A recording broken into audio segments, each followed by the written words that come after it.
Hello, my friends. My screen is coming your way, and I wanted to go over what we did today in class and online with our friends who were remoting in.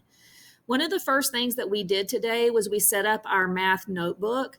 So you need to have your math notebook opened to where your cover, the inside cover, is to your right, and the first page of your notebook, your inside cover is to your left and your first page is on the right-hand side.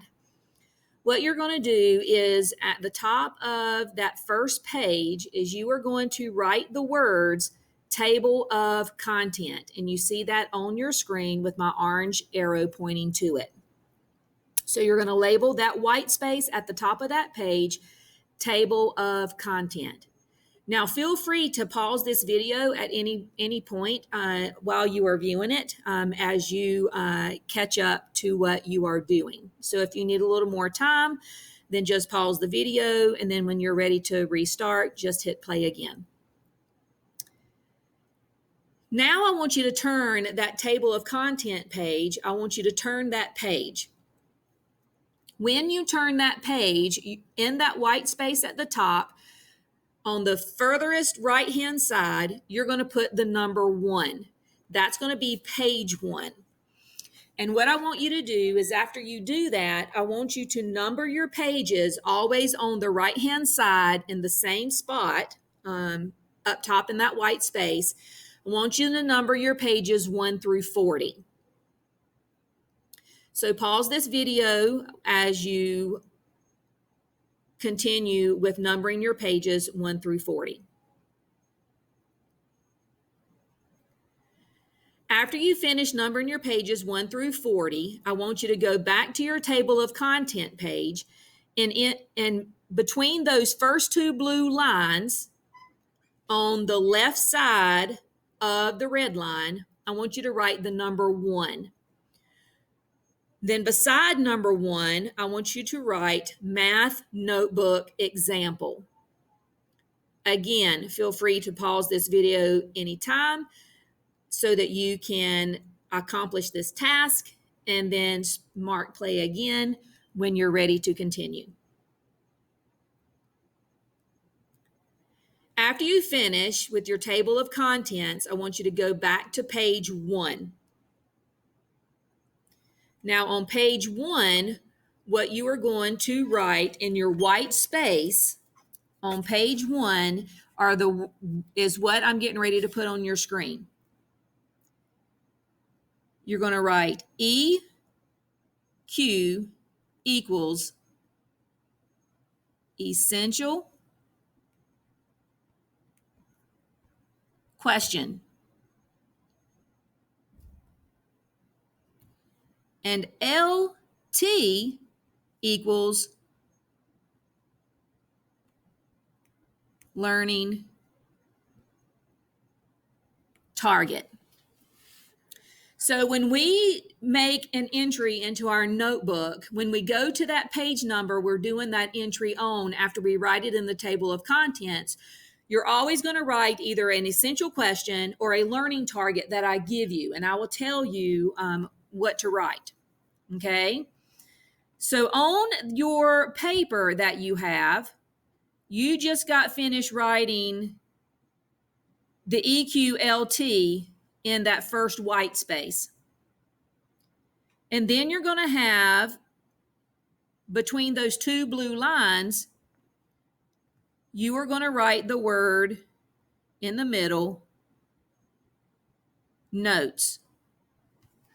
Because your notes are going to be everything else that is on that screen or on your page. Okay?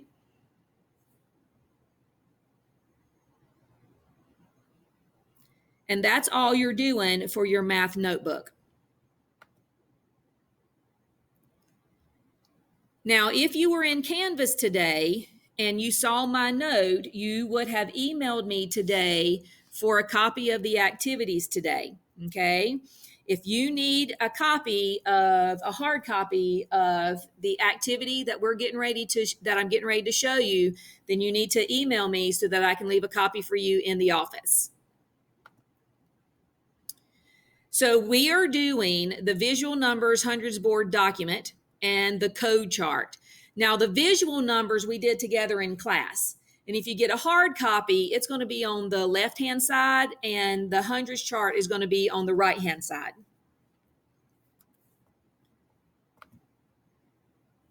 So the purpose of this activity is to see what you see in numbers. Okay, so the example I'm going to give you is you're looking at the hundreds chart and we're going to look at the number 4.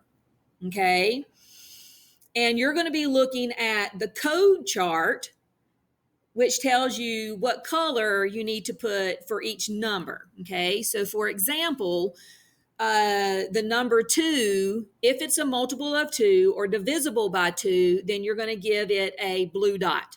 Okay, so we're using the number 4 on our hundreds chart as an example. So is 4 a multiple of 2? So what does it mean, multiple? Multiple means when I am skip counting by 2s, do I ever say the number 4? If I do, and the answer is yes, then 2 is a multiple of 4. And 4 is divisible by 2. And because of that, it would get a blue dot. Okay, I put a triangle in the corner for mine, but you can put a blue dot. Okay, you don't want your dot too big because the bigger the number gets, the more sometimes the more multiples it has. Okay, so I put a blue triangle in the corner. So we would go to number 3. Okay, and we'll look at the number 3 and see if 4 is a multiple of 3. Okay, so again, is 4 a multiple of 3? So when I skip count by 3s, do I ever say the number 4?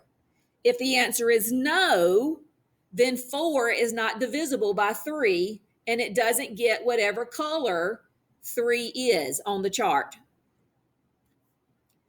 Then we look at the next number on our code chart, which is 4. Okay, so we have to think to ourselves, is 4 a multiple of 4? Do we say 4 when we're counting by 4s?